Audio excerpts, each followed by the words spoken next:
అందువల్ల ప్రతి party elections ముందు ప్రజల యొక్క స్పందన ఎలా ఉంది అనేది ఈ చిత్రంలోని పాంప్లెట్లోని ప్రతి రాజకీయ పార్టీ కూడా 50% లక్ష సెల్ఫీల కార్యక్రమం దాదాపు ఒక నెలలోపే రాష్ట్ర వ్యాప్తంగా నిర్వహించి మరి చాలా సమస్యలు చూసుకోవచ్చు, చాలా నాగంగా ఉండవచ్చు. కానీ జయమాత సంస్థ ఒక విజయవంత పత్రిక రిజర్వేషన్ కాకుండా జనరల్ జిల్లాలో ఇప్పటి వరకు కూడా ఎవరైతే అగ్రకులాలు పాపలేదు. అందుకనే మేము ఈ యొక్క అన్ని గ్రామాలలో అన్ని ప్రజలను తెలంగాణ రాష్ట్రంలో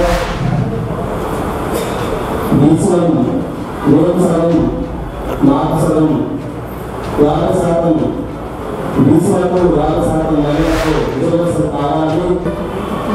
పత్రికా సమావేశంలో స్వామి కూడా అలాగే సామాజిక నాయకత్వానికి నాయకులకి చాలా నాయకులకి అందరూ కూడా జయభారత్లో ఉన్నారు.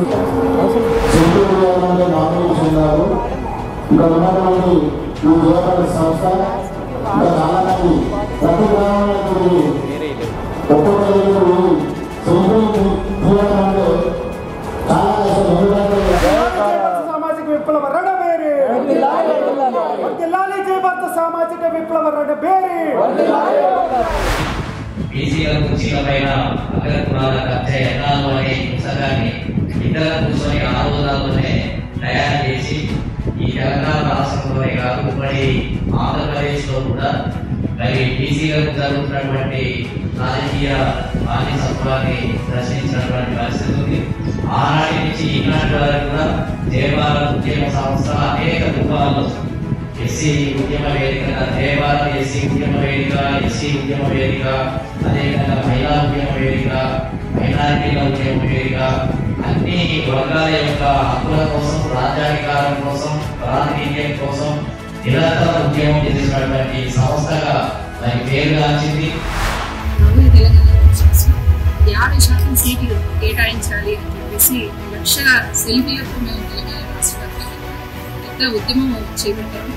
ఇక్కడ విపరీతంగా ప్రజల నుంచి వచ్చిన రెస్పాన్స్ అనేది ఉప్పెనలాగా వచ్చింది. మేము చాలా తక్కువ పీరియడ్లో కేవలం 25 days పీరియడ్లోనే 1,00,000 సెల్ఫీలని మేము సేకరించాం.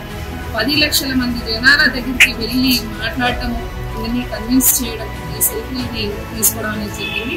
ఫేస్బుక్ లో జయభారత్ సామాజిక విప్లవ వేదిక పేజీ ఉంది. ఆ పేజ్ ఓపెన్ చేస్తామంటే మీకు 1,00,000 పైన మీకు సెల్ఫీలు అనేది కనిపిస్తాయి.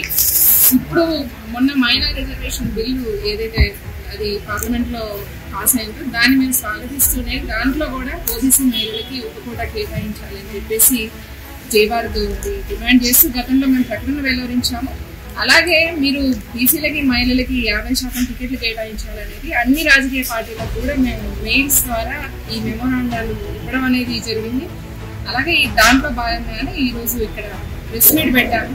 ఇది విజయవంతంగా అయిన తర్వాత ప్రజల నుంచి ఈ స్థాయిలో స్పందన వచ్చిన తర్వాత ఈరోజు ప్రెస్ మీట్ ద్వారా కూడా ఇంకా బీజేపీ కానీ కాంగ్రెస్ కానీ నెక్స్ట్ విడత ఇవ్వాల్సిన టికెట్లు ఇవ్వాల్సింది ఉంది. అలాగే టీఆర్ఎస్ పార్టీ కూడా ఇంకా బీ ఫారాలు ఇష్యూ చేయలేదు. వాళ్ళు టికెట్లు ఆల్రెడీ అనౌన్స్ చేసినప్పటికీ కూడా ఇప్పటికి కూడా బీ ఫారాలు క్యాన్సిల్ చేసి సామాజిక వర్గాలకి కేటాయించాల్సిన అవసరం ఉంది. అది ముఖ్యమైన ప్రజాస్వామికంగా అందరూ కోరుతున్నారు. జైబాబు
జైబాబు